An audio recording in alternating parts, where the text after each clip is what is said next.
We've been seeing the governor of Illinois parading out there saying that there's nothing wrong with Chicago. It's a great place to live. There's no crime there. He doesn't need President Trump's help. Well, I think the residents of Chicago beg to differ, and the statistics beg to differ. And I'll just share a few of those statistics with all of you. For 13 consecutive years, Chicago has had the most murders of any U.S. city. This is J.B. Pritzker's legacy, by the way. For 7 consecutive years, Chicago has had the highest murder rate among U.S. cities with more than 1 million people.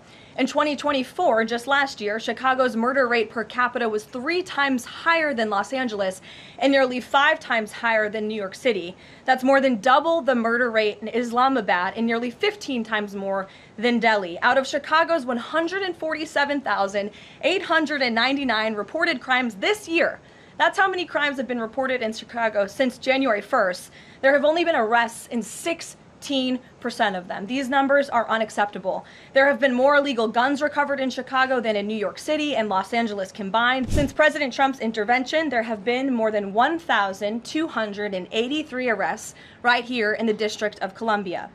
Total crime in D.C. is down 19%, and violent crime is down 30%. Carjackings in the district are down 67%. Homicides are down 57%. Robberies are down 40%. Motor vehicle thefts are down 32%. And assaults with dangerous weapons are down 23%. And property crime is down 18%.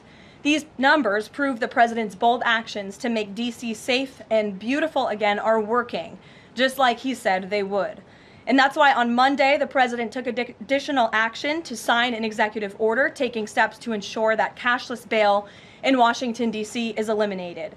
For too long, D.C.'s reckless cashless bail policies have allowed dangerous criminals to be quickly released, which endangers everyone who lives in and visits our wonderful capital.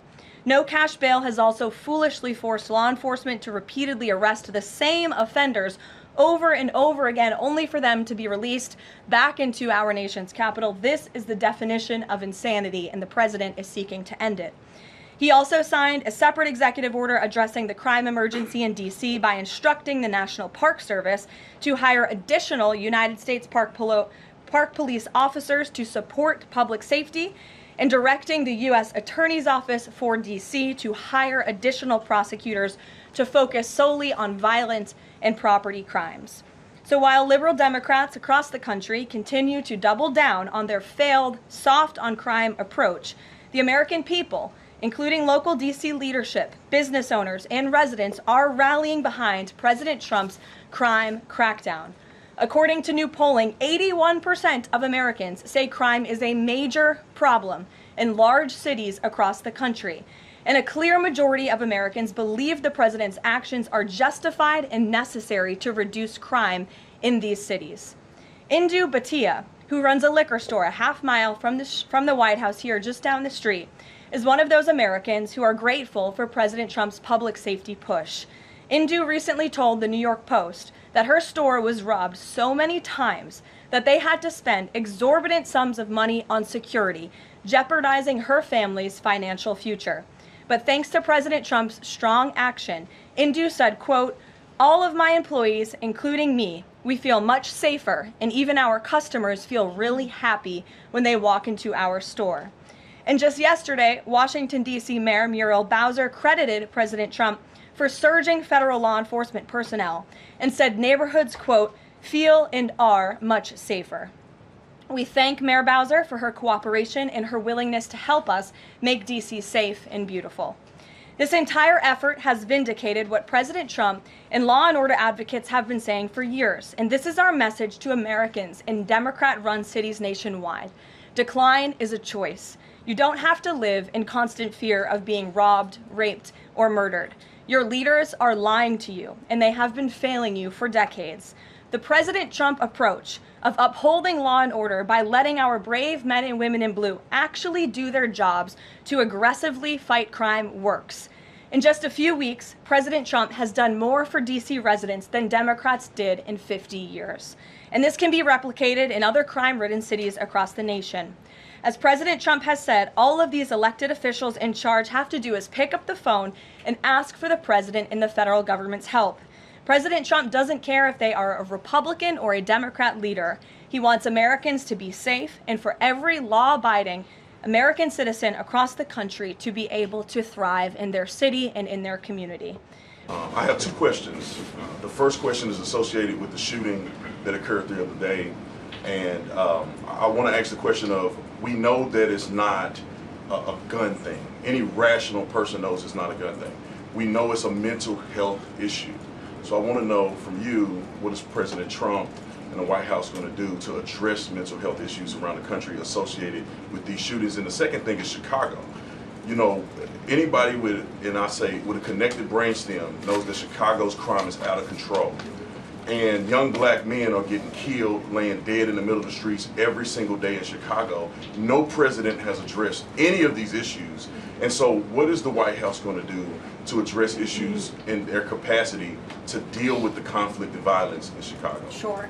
Well, to your first question about this shooting in Minnesota, right now, the administration is focused on helping the people of Minnesota. It's been less than a day, of course, since this tragedy happened. We have federal law enforcement on the ground assisting local law enforcement.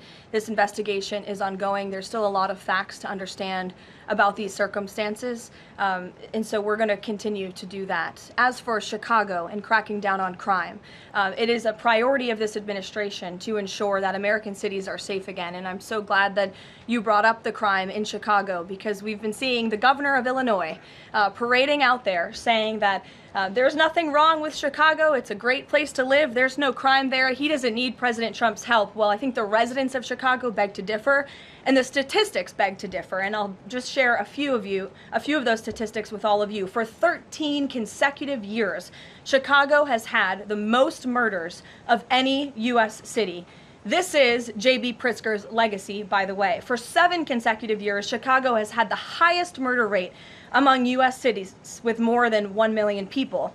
In 2024, just last year, Chicago's murder rate per capita was 3 times higher than Los Angeles and nearly 5 times higher than New York City. That's more than double the murder rate in Islamabad and nearly 15 times more than Delhi. Out of Chicago's 147,899 reported crimes this year, that's how many crimes have been reported in Chicago since January 1st. There have only been arrests in 16% of them. These numbers are unacceptable. There have been more illegal guns recovered in Chicago than in New York City and Los Angeles combined. The number of reported motor vehicle thefts last year was more than double the number in 2021. And Chicago has also, just like DC, come under scrutiny over discrepancies in its homicide data reporting. So as bad as these numbers are, perhaps they are even worse. And this is Governor Pritzker's legacy. He should put politics aside. He should pick up the phone and call this president, who would be more than happy to do right by law-abiding American residents in the city of Chicago.